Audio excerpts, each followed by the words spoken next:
air through the stingy window of light that was winter, through the gaps and breaks in snow-sheathed mountains toward a town called Lunacy. Ignatius Burke had an epiphany. He wasn't nearly as prepared to die as he'd believed. It was a hell of a thing to realize when his fate hung precariously in the hands of a stranger who was buried in a canary-yellow parka and whose face was nearly concealed by a battered leather bush hat perched on top of a purple watch cap.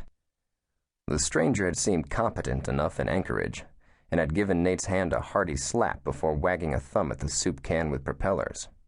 Then he told Nate to, "Just call me Jerk." That's when the initial unease had set in. What kind of an idiot got into a flying tin can piloted by a guy named Jerk? But flying was the only sure way to reach Lunacy this late in the year. Or so Mayor Hopp had informed him when he'd conferred with her over his travel arrangements. The plane dipped hard to the right, and as Nate's stomach followed, he wondered just how Mayor Hopp defined sure. He'd thought he hadn't given a good damn one way or the other. Live or die, what did it matter in the big scheme? When he'd boarded the big jet at Baltimore, Washington, he'd resigned himself that he was heading to the end of his life in any case. The department shrink had warned him about making major decisions when he was suffering from depression. But he'd applied for the position as chief of police in Lunacy for no reason other than the name seemed apt. And he'd accepted the position with a who-gives-a-shit shrug. Even now, reeling with nausea, shivering with his epiphany, Nate realized it wasn't so much death that worried him, but the method. He just didn't want to end the whole deal by smashing into a mountain in the fucking gloom. At least if he'd stayed in Baltimore, had danced more affably with the shrink and his captain, he could have gone down in the line of duty. That wouldn't have been so bad. But no, he'd tossed in his badge, hadn't just burned his bridges, but had incinerated them. And now he was going to end up a bloody smear somewhere in the Alaska range. "Gonna get a little rough through here," Jerk said with a drawn-out Texas drawl. Nate swallowed bile. "And it's been so smooth up to now?" Jerk grinned, winked. "This ain't nothing. Oughta tried fighting a headwind." "No thanks. How much longer?" "Not much."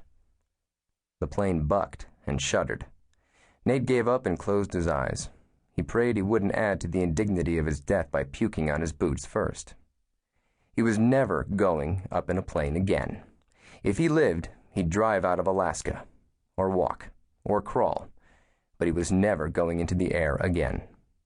The plane gave a kind of jerking leap that had Nate's eyes popping open, and he saw through the windscreen the triumphant victory of the sun, a wondrous sort of lessening of gloom that turned the sky pearly so that the world below was defined in long ripples of white and blue, sudden rises, shimmering swarms of icy lakes, and what had to be miles of snow-draped trees. Just east, the sky was all but blotted out by the mass the locals called Denali, or just the mountain. Even his sketchy research had told him only outsiders referred to it as McKinley. His only coherent thought as they shuddered along was that nothing real should be that massive. As the sun beamed God fingers through the heavy sky around it, the shadows began to drip and spread, blue over white, and its icy face glinted. Something shifted inside him so that for a moment he forgot the roiling of his belly, the constant buzzing roar of the engine, even the chill that had hung in the plane like fog. "Big bastard, ain't he?" "Yeah." Nate let out a breath. "Big bastard." They eased west, but he never lost sight of the mountain. He could see now that what he'd taken as an icy road was a winding frozen river, and near its bank, the spread of man with its houses and buildings and cars and trucks. It looked to him like the inside of a snow globe that had yet to be shaken, with everything still and white and waiting. Something clunked under the floor. What was that? "Landing gear. That's Lunacy." The plane roared into a descent that had Nate gripping his seat, bracing his feet. "What? We're landing? Where? Where?" "On the river. Frozen solid this time of year. No worries."